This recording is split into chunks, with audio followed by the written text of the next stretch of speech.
미국 통신업계 하면 항상 꼴찌였던 회사가 있었죠. 바로 T모바일인데요. 그런데 이 회사가 어떻게 거인들을 다 제치고 1등이 됐을까요?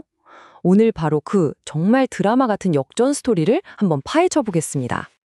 자, T모바일 얘기를 하려면요. 옛날 통신 시장이 어땠는지부터 떠올려 봐야 해요.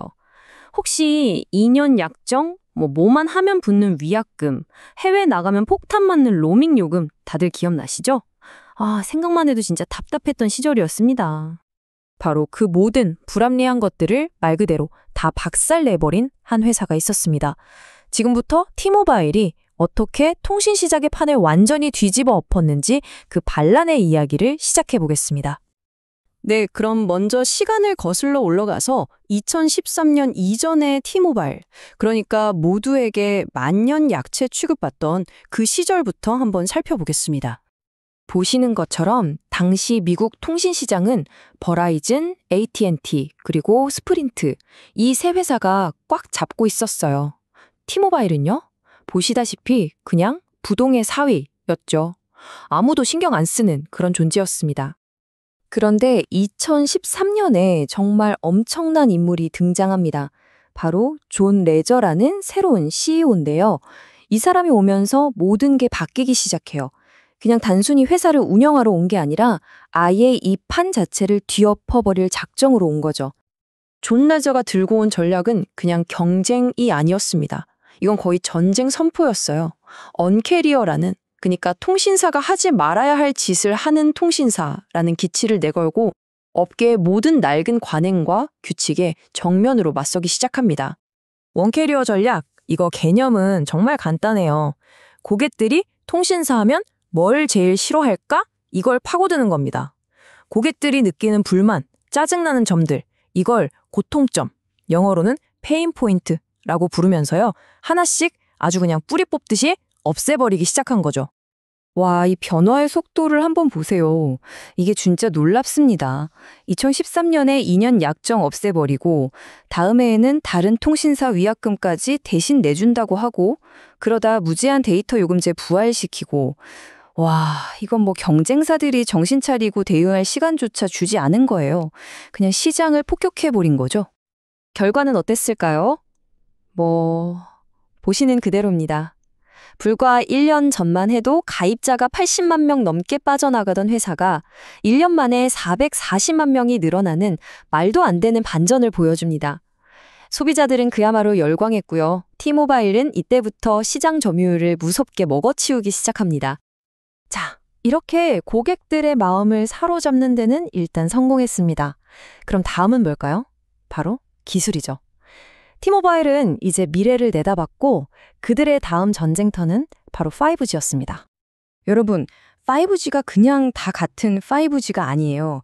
진짜 빠른 속도에 커버리지까지 넓은 제대로 된 5G를 하려면 중대역이라는 주파수가 꼭 필요합니다. 이걸 황금 주파수라고 부를 정도거든요. 그런데 T모바일한테는 바로 이 결정적인 황금 주파수가 거의 없었어요. 그럼 어떻게 해야 할까요? 해답은 정말 뜻밖의 곳에 있었습니다.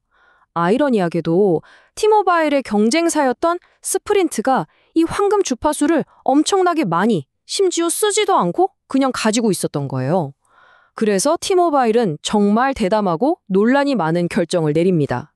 바로 스프린트를 인수하는 거였죠. 물론 과정은 순탄하지 않았습니다.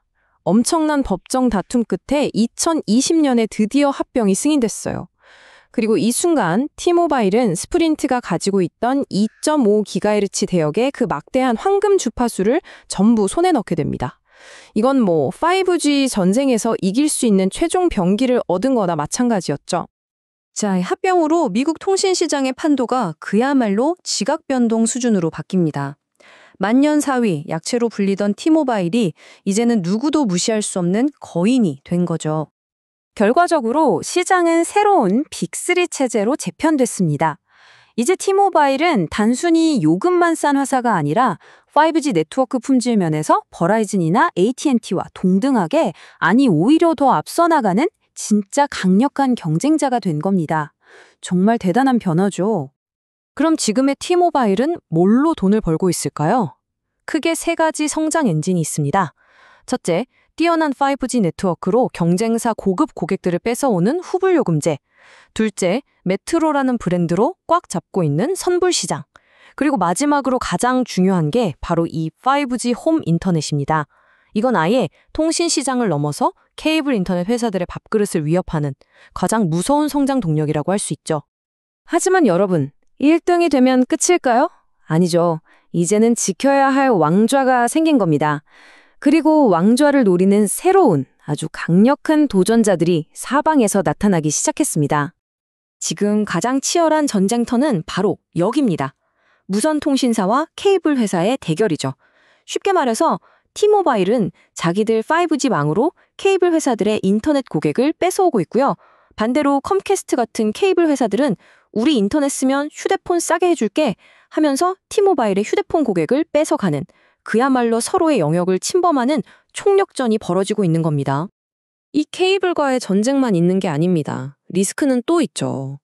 우선 영원한 경쟁자인 버라이즌과 AT&T가 돈을 쏟아부으면서 5G 격차를 무섭게 따라오고 있고요. 또 T모바일이 믿는 무선 홈인터넷이 과연 장기적으로 광케이블만큼 안정적일까 하는 기술적인 의문도 계속 제기되고 있습니다. 경기 침체나 정부 규제 같은 외부 변수도 당연히 있고요. 정리해보면 T모바일은 기존 질서에 도전하는 반란군으로서 정말 눈부신 성공을 거뒀습니다. 그 전력은 완벽하게 통했죠. 하지만 이제 상황이 바뀌었습니다. T모바일은 이제 도전자가 아니라 모두가 도전하는 대상, 즉 왕이 된 겁니다. 그래서 마지막 질문은 이겁니다. 과연 T모바일은 반란을 일으키는 기술만큼이나 이 왕좌를 지켜내는 기술에도 능숙할 수 있을까요?